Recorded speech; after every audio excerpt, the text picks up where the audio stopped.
It seems to me we are confronting a debt burden that can result in a short-term and a long-term crisis. In the short term, our spiraling debt could lead to a devastating financial crisis. Because of our dismal savings rate and our huge deficits, which after all are negative savings, we are becoming ever more dependent, and in my view, dangerously so, on foreign capital.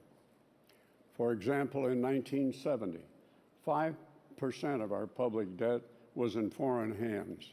Today, it is about 50%, and it is projected to explode in the future.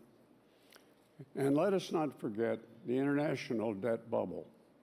Virtually all of the developed countries have similar demographics, including lower birth rates, with increasing longevity, particularly those 85 and older, I thank God for that, who consume far more health care than the younger elderly.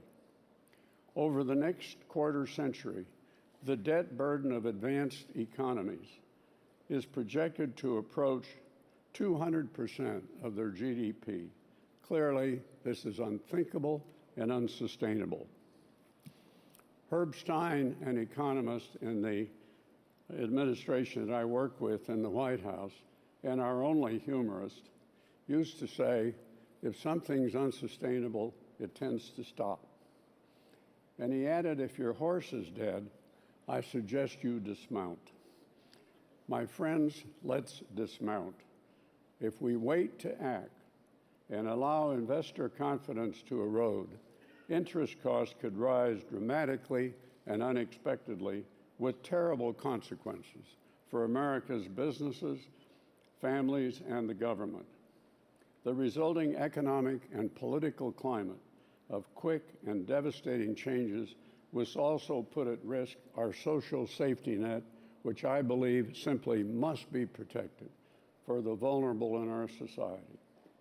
All in all, the risk of implosion of global financial markets is simply too great for mere talk and political posturing. In addition to the potential of a short-term crisis, we also need to consider the long term. If we continue to accumulate debt and pay ever higher interest costs, we will not be able to make the critically needed investments to keep our economy strong and competitive. And with the growing dominance of China and others, that is simply unacceptable.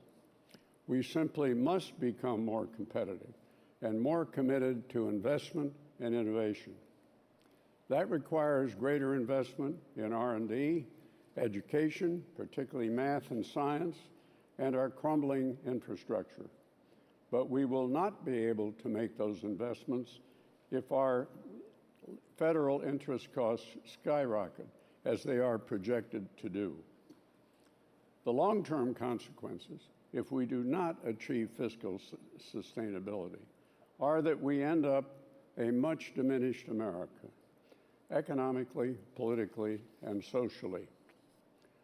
Changing our course will require tough decisions by the American people. And to build support for these decisions, we must make clear what we gain tomorrow for what we give up today.